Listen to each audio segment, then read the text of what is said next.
मित्र, विषय भगवान का है। अब आपको क्लियर कर दूं, ये धर्म का विषय है, लेकिन बहुत बारीकी से सुनना। परमात्मा की मैं किसकी संतान हूं? परमात्मा की। अब कुछ लोग कहेंगे मैं परमात्मा को भी नहीं मानता। मैं यहां खड़ा होकर बोल रहा हूं, जानते हो बदौलत किसकी? परमात्मा की। परमात्मा का एक अंश हमारे अंदर है। वो अंश जिस दिन यहां से निकला, हम मिट्टी बन गए। अब मैं बोल नहीं सकता। ये शरीर किसका? मैंने बताया कि एक दोहा सुना होगा, छितजल पावक गगन समीरा पंच तत्व मिल बना शरीरा। आज मैं बात कर रहा हूं खुद की और भगवान की, खुद की आत्मा की और परमात्मा की। जरा सुन लेना। हमारा शरीर स्वयं में एक भगवान है, पंच महाभूत से मिलकर बना है। हमारे अंदर खुद ही परमात्मा बैठा है। इस सत्य को अगर हम जानते तो हमारा कल्याण हो जाता, लेकिन इस सत्य को हमें जानने नहीं दिया गया। क्योंकि सत्य जब जान जाएंगे लोग तो धंधे बंद हो जाएंगे। धर्म के सारे धंधे, सारे धार्मिक धंधे बंद हो जाएंगे अगर सत्य को लोग जान गए। वही अभी मैं कह रहा हूं, अगर एग्रीकल्चर का सत्य आप जान गए तो बाजार में जितने फर्टिलाइजर बेचने वाले, पेस्टिसाइड बेचने वाले, कृषि यंत्र बेचने वाले हैं ना, सबके धंधे। तो सत्य को जानना है। क्या?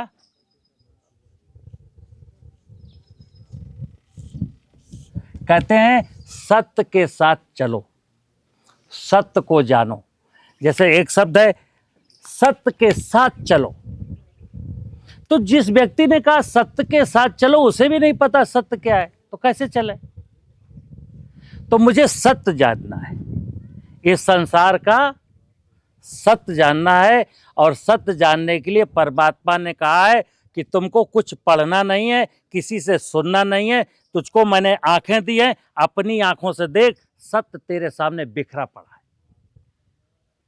जो तुझे दिख रहा है उसको तो सत्य मान ले, जो तुमको दिख रहा है उसको तो ठीक नजर से देख लो। तो हमको क्या क्या दिखता है? देखिए, सत्य हमको क्या भूमि नहीं दिखती? भूमि से क्या मैं अनजान हूं? नहीं। क्या हम गगन से अनजान हैं? क्या हम वायु से अनजान हैं? क्या हम अग्नि से अनजान हैं?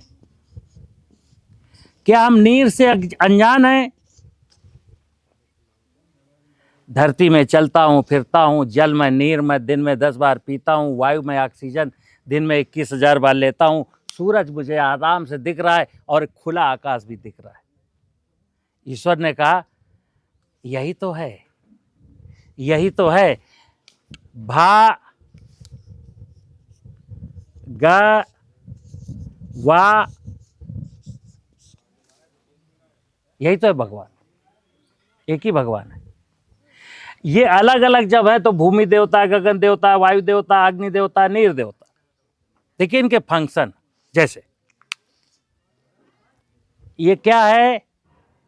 हाथ में कितनी उंगलियां हैं? ये क्या है? इन सारी उंगलियों के काम अलग अलग हैं, लेकिन जब ये मिल के मुट्ठी बन जाती है तो मुट्ठी बन जाती है।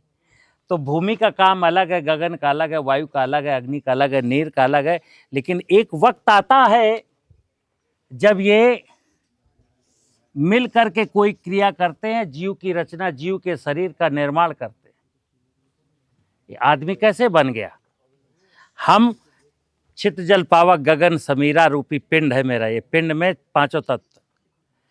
तो भगवान को जीव रचना का अधिकार है। सुन लेना आप, भगवान को जीव रचना का राइट परमात्मा ने दिया है कि जीव तुम बनाओगे। तो जीव किसने बनाया? भगवान ने। कोई भी जीव, चींटी से लेके हाथी तक और फिर आदमी, किसने बनाया? लेकिन जीव में प्राण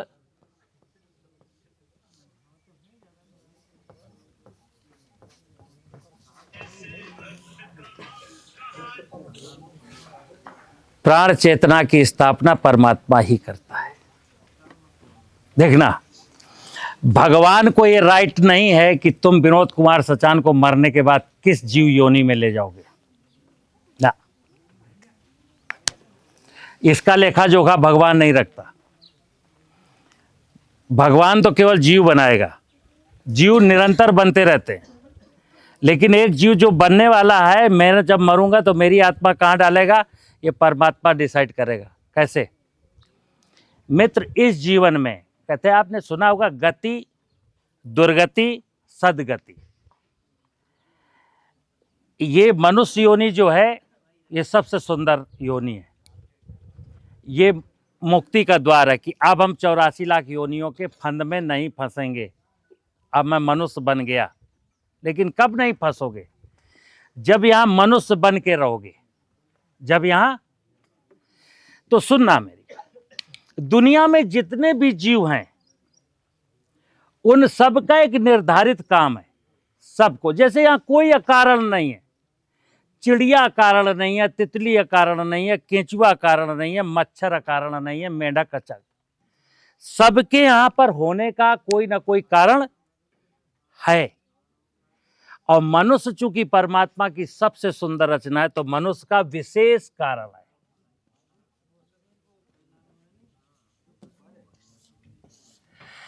हर इकाई का केवल कारण है, मनुष्य का विशेष कारण है। और विशेष कारण का मतलब है तुम ज्ञानी बनो। तुम इस प्रकृति के स्वरूप को समझो कि एक परम सत्य कौन है संसार में। परम सत्य का मतलब परमात्मा, और सत्य का मतलब है भगवान। सत्य जो घटता नहीं है, बढ़ता नहीं है। जो जमीन न घट सकती है, न बढ़ सकती है, वायु न घट सकती है, न बढ़ सकती है, सूरज न घट सकता, न बढ़ सकता, आकाश न घट सकता, न बढ़ सकता, पानी न घट सकता, न बढ़ सकता। जो घटे न बढ़े वही सच। ये सत्य है, सत्य को जानना। अब किसी का प्रश्न कैसे हो सकता मैं भगवान को नहीं मानता हूं। अब अगर जो व्यक्ति इसको भी नहीं मानता, जो व्यक्ति इस पंच महाभूत को भी नहीं मानता, वो कौन हो सकता है? वो निचट। ये तो साक्षात है ना प्राकृतिक, इससे तो कोई इनकार कैसे कर सकता? एक मिनट रुक जाओ।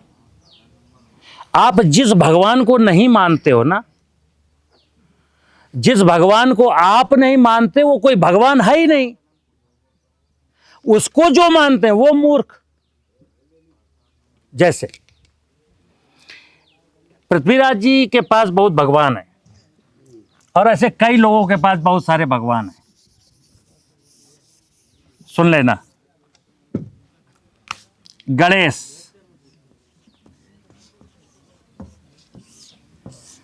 गणेश भगवान। गणेश जानते हो क्या है? एक शिव हैं, कभी पढ़िए, शिव की 2 संतानें हैं, एक गणेश, एक कार्तिकेय। हम सब किसकी संतान है? शिव की संतान। हम सब शिव की संतान है। और शिव की संतान एक कहानी ऐसी को थोड़ी है जो तुमको सिखाई बताई गई है। मैंने शुरू में कहा, जो आपको बताया गया वो सत्य नहीं है, सत्य तो खुद से जानना है। ये कहानी ये है कि शिव की 2 संतान है। गणेश समझदार है, कार्तिकेय नासमझ है। गणेश ज्ञानी है, कार्तिकेय अज्ञान है। तो अज्ञान व्यक्ति ही अपने पिता से पूछता है कि हे पिता बता, तू अपनी प्रॉपर्टी में अपना ज्यादा हिस्सा किसको देगा। जो ज्ञानी है वो बिल्कुल नहीं पूछता, वो मालूम है मरने के बाद बराबर बराबर मिलेगी, पूछने का क्या प्रश्न। अब सुनना, तो कहानी क्या कहती है, ये कार्तिकेय जो बेवकूफ व्यक्ति है, ये शिव भी पता है कार्तिकेय।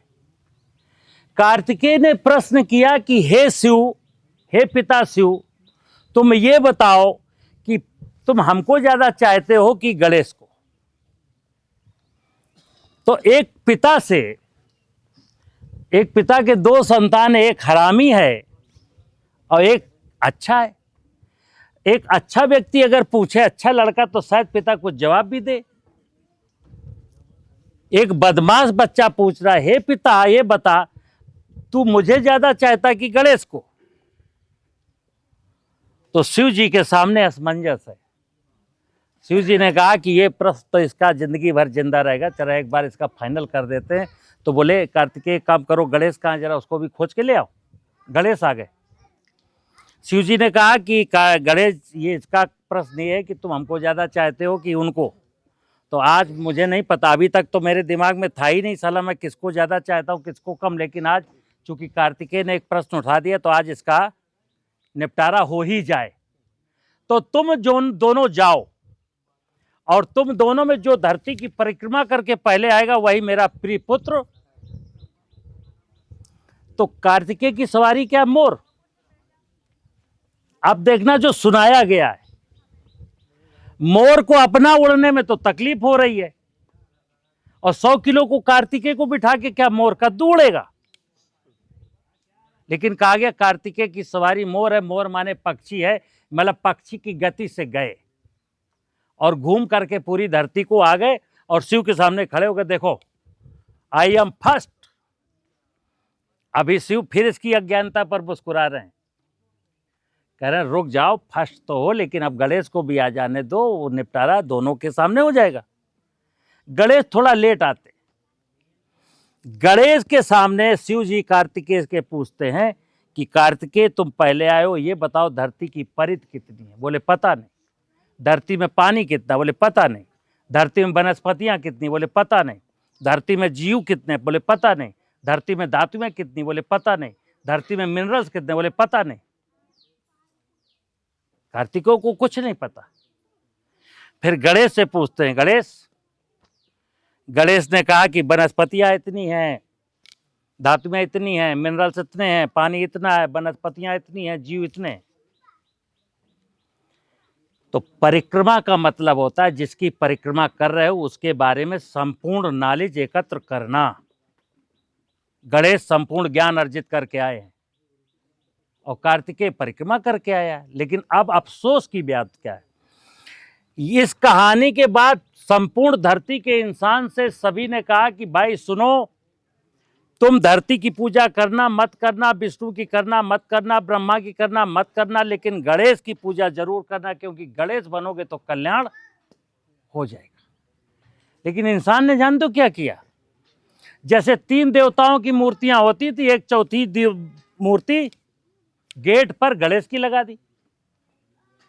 ये आदमी बना तो है कार्तिकेय, हम सब क्या हैं, स्वभाव मेरा कार्तिकेय का है, पूजा किसकी करते हैं? गणेश की। इससे बड़ा चुटकुला कुछ हो सकता है कि मैं जिसकी पूजा करता हूं उसी का गुण धारण नहीं करता हूं? तो सुनिए, मनुष्य जो है, मनुष्य का एक डीएनए है। डीएनए आजकल स्टूडेंट बहुत पढ़ते हैं, हमारा डीएनए उनका डीएनए मैच कर गया, डीएनए मैच नहीं किया। डीएनए जानते हो क्या है? हर इकाई का एक गुण है, एक धर्म है।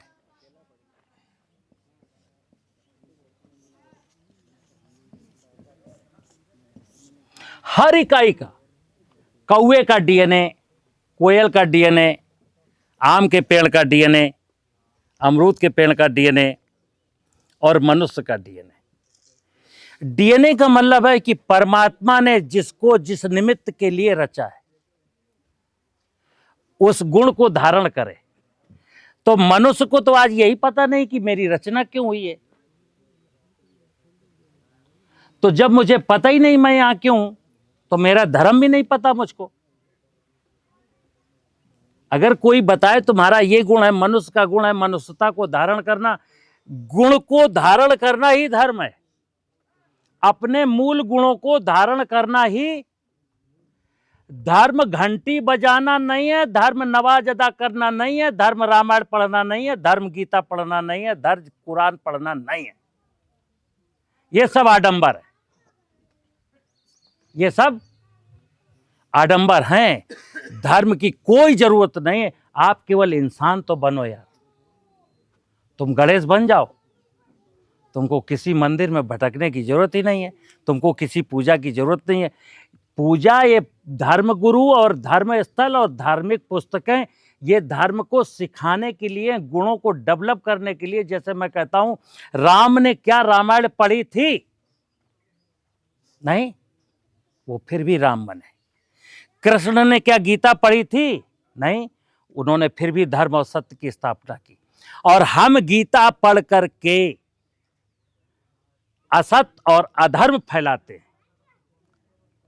हम रामायण पढ़ करके रावण भी नहीं बन पा रहे।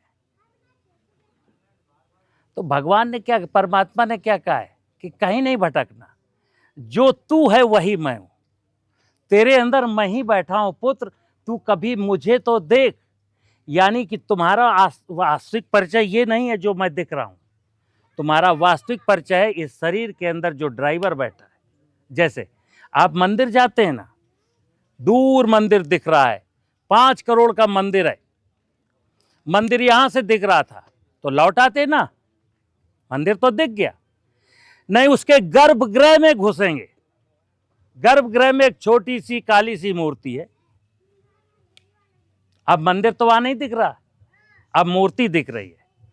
कल्पना करिए कि वो मूर्ति कल चोरी हो जाए, आपको पता चल जाए कि मूर्ति चोरी हो गई, आप जाएंगे क्या? नहीं। और अगर वो मूर्ति रखी होती, मंदिर ना होता, तो वहां कोई जाता क्या? नहीं। तो मंदिर इसलिए बनाए गए कि हे मूर्ख प्राणी, तू मंदिर आया है ना, इतना बड़ा मंदिर की इमारत देख करके भी तुझे चैन नहीं आया ना, तू गर्भगृह में घुसा ना।